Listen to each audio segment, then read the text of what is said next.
The real estate market in San Diego is changing. What should sellers be doing to adapt? My good buddy Bryan Devore is here. What's going on, brother? How are you? Great to see you, man. Good to see you too. You have been through all of the whole thing, the whole media journey. It's great to have you here. It's been fun. It's been really fun. I enjoy it. Thanks. 7-time champion on the real estate debate. That's right. Really impressive stuff. Official 7 times. I had more than that, but that's okay. So what do sellers need to know now? I mean, interest rates are up. The market seems to be shifting a little bit more towards normalcy. I don't think we're in a normal or balanced market yet, but coming back that direction. What do sellers need to know? Like, what is your perspective on things right here? Mostly working with sellers. So I like to look at it from the perspective of, with my boots on the ground, what I'm seeing with my clients. And when I put homes on the market, I can really gauge what the market's telling me. And just last week, I had the first price reduction conversation I've had with a client in over 2 years. Really? So there's a sign, right? Now, when you priced that home, that particular one, were you being aggressive with the list price? So we actually priced it, we thought, relative to the last model match that had closed escrow. It has fewer upgrades than that home did, but we priced it, we thought, accordingly. But in the time that home closed escrow, which meant it probably went into escrow 30 days-ish before that, and when we were listing the home, that's when interest rates started really getting aggressively higher. And so the same price point is going to cost a buyer $300-400 more per month. And so what we found when we put the home on the market at what we thought was the right price, the market told us, yeah, you're wrong, because we can't afford it. We started looking at homes for that price here. Now we can't afford them. And this is an attached home? Yes. HOA? And it's a 2-bedroom, 3-bedroom? It's a 3-bedroom, 3-bath, and it's La Costa, kind of a unique layout, kind of a split-level home. Okay. So it's not the cookie-cutter type home, but it's a pretty special property. Costa's a great spot. It's awesome. Incredible location. Yeah, shopping, restaurants. You know La Costa, it's basically the southernmost part of Carlsbad. It's basically Encinitas, but you're technically in Carlsbad. There's the Chopra Center there, the Costa Resort and Spa. It's a gorgeous, gorgeous area of San Diego County. Beautiful. Best schools in the county. Great, amazing schools. Yeah, La Costa Canyon High is obviously very competitive in sports and stuff like that. So very, very good location. 3-bedroom condo. What was the price point? $900. Okay.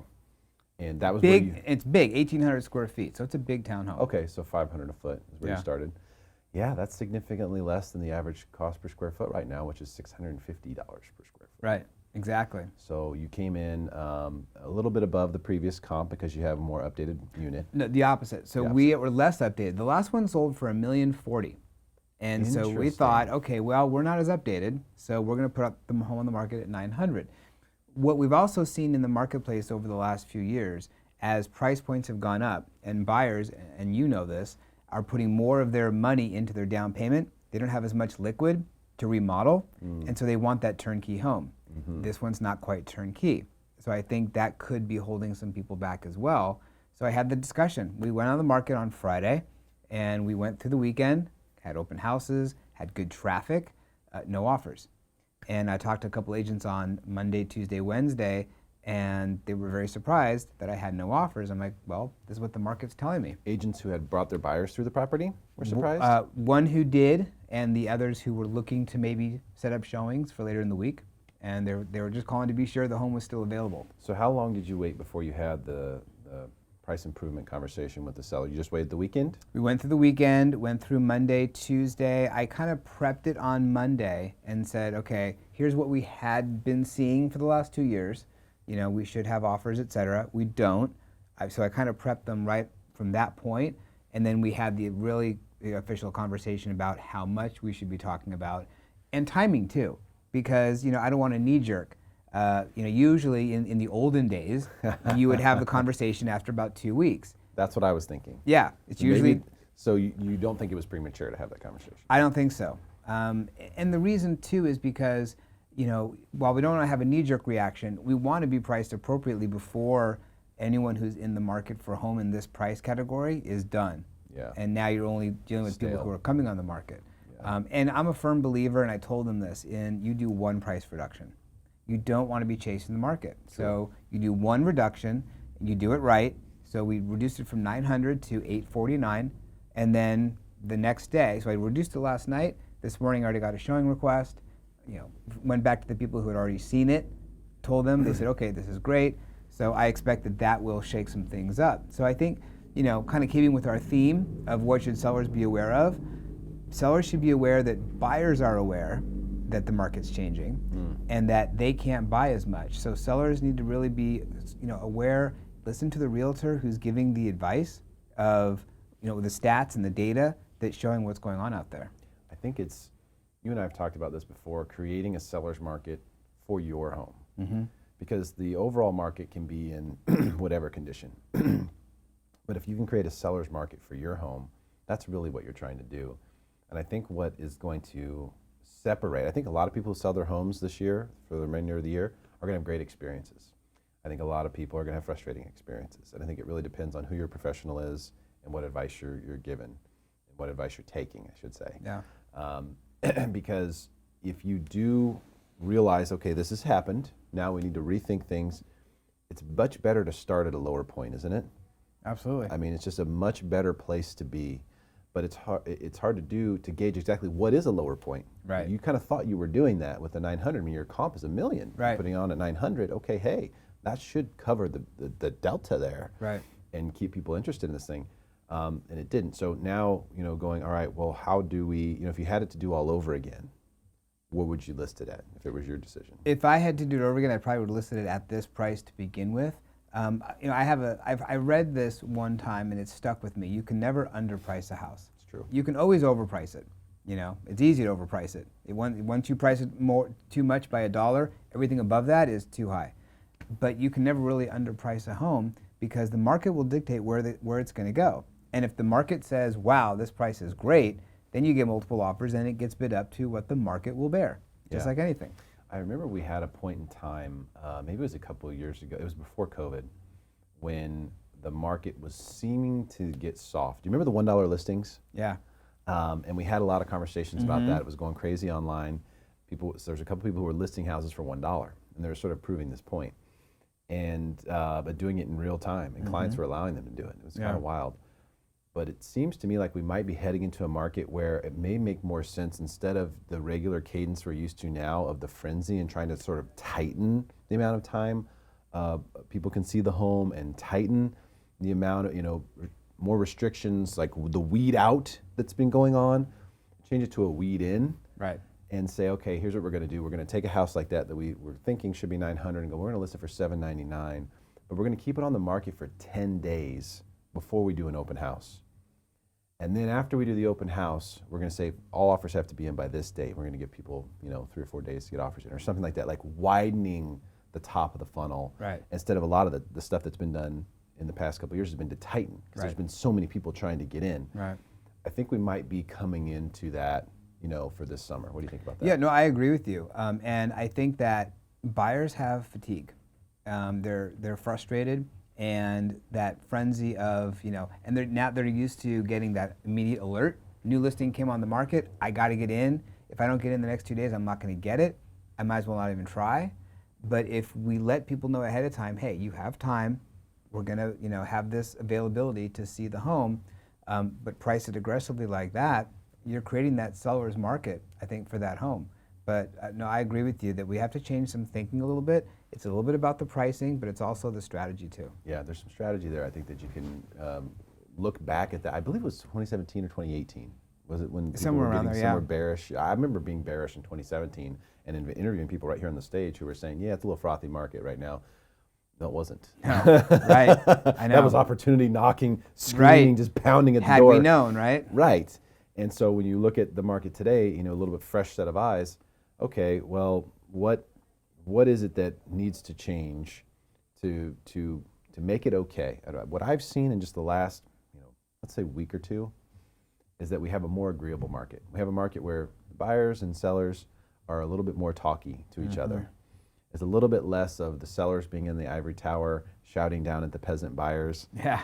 You will all do a multiple counter now and remove every contingency. Exactly, right. Submit your highest and best offer. If it's not above 800, don't even do it. That is kind of going away. Right. And so now it's more inclusive, which is better overall for, I think, the energy of the market, for the way that the conversations can take place, for people that can be honest with one another again. Right. There's a lot of dishonesty that happens just because people believe they need to be dishonest in order to help their clients best. And I don't mean that in like a super major fraudulent way or anything like that, but just certain things, little things. So I think you have more transparency, more honesty. That'll be good for the market. Yeah. And when you have homes selling for under list price, when you have sellers who are saying, "Hey, call those people who came and saw the house back. At least get feedback from them, or try to figure out what's going on." I know, getting feedback is back. It's back. Yeah, feedback is back. Yeah, and that's good. That means that we're normalizing. We're coming back towards more normal. It's good for buyers. Well, I agree, and it's safer. Because buyers who are removing all their contingencies is risky business for sure. And it's less emotional. It's been a very emotional market over the last couple of years. Some emotions good, sellers saying, yay, I made this much. For buyers, not so much. So I think if we can remove, it's going to be an emotional situation anyway. You're buying a home, you're selling a home, you're changing your life, whichever side of the fence you're on. But if we can make it less emotional and less fraught with anxiety, and people can make more rational decisions, I think it'll be better for everybody. We're still seeing homes selling for above list price on average. Yeah, true. It's still 106% of list price is what homes are selling for. And every pocket's different. You know this more than anybody, that it's very regionalized by zip code, by subdivision of what prices are going to do.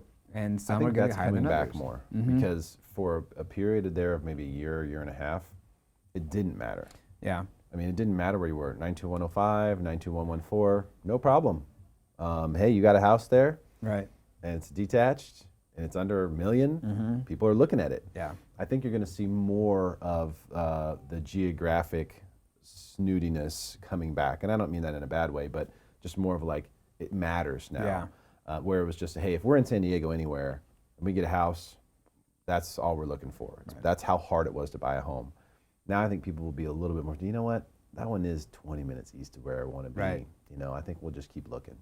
And it's an interesting point. One of the agents who showed that listing we were just talking about, I was asking him about some feedback and so forth, and he said, yeah, our clients looked at your listing and several others.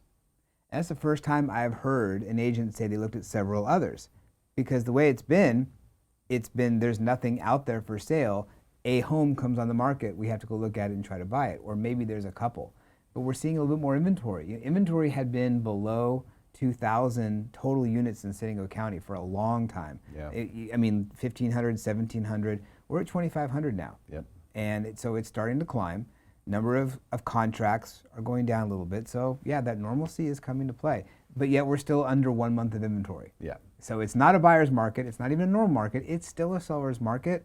Everyone just needs to be aware of that, but just know that we are in a shift. Yeah, the slope is starting to come back. And so if you were to boil this down for the average seller, let's say who's watching us today, in this market right now, live discussion, what is the number one consideration for getting ready to put your home on the market, or once your home is on the market? Number one, I can think of a few, but be realistic with yourself of what your goals are. If your goal is you need to be moved and somewhere where you're going to go by this date, that's where you need to set your expectations on. It's about setting your proper expectations based on what the market's doing. Listen to your realtor, listen to what's going on out there, and be sensitive to where the market is shifting. It's not what it was 3 months ago, and you got to just get with the times. It's still a good seller's market, no doubt, but just go about it the right way. Okay. Anything specific? When you say go about it the right way, is there any one thing in there that's like, this is the thing that's the right way? It always comes down to price. Price it to sell. And if you're going to err on the side of pricing it lower than you think. Price it even below the comps. Yeah. It'll get up there. That's what I was telling a good friend of mine who's an investor. And I was just saying, hey, listen, just look at the comps, price your places under the comps, and let the frenzy continue. Right. Because if you're putting a brand new product out there and it's under the comps, you're going to get every single buyers coming to your house first. Right. They're going to look at other stuff, but they're going to come to your house first, and you can still have a massive seller's market for your properties. Right. And I think the tip, the big tip, the takeaway tip is you can't underprice. Just know that. That house that's 900, someone who might be worried, well, I don't want to list it for 799. What if someone offers us 799? You know, okay, let them. You know, but if someone is going to offer us, people don't just offer you list price because that's what it is. Yeah. That's not what causes people to make offers. So, you know, what is more apt to happen if you list that house for 799 or 849 or whatever is that you're going to catch a few buyers who weren't looking at 900. Right. Who maxed out at 800 or maxed out at 850 in their mind or in their budget, and they might come into play now. Right. And just having that energy in the mix, having that additional offer, being able to send out SMCO might help your situation. Right. So you really can't underprice it. What if you don't get any offers at $799? Well, then guess what? You got to rethink a lot of things. Right. You got to rethink a lot of things. Yeah, for sure. No doubt. Excellent strategies. And like you said, you can never really underprice the house. Just be aware of where you are in the market, what else is going on, what other properties might be coming on that might affect what you're doing, because we are seeing more inventory, and so you want to do it before other people start putting their homes on. Yep, great stuff. Bryan Devore, thank you for coming in, man. Really appreciate you. Always a pleasure. Make sure you share this with your friends. Help make them smarter than everyone else.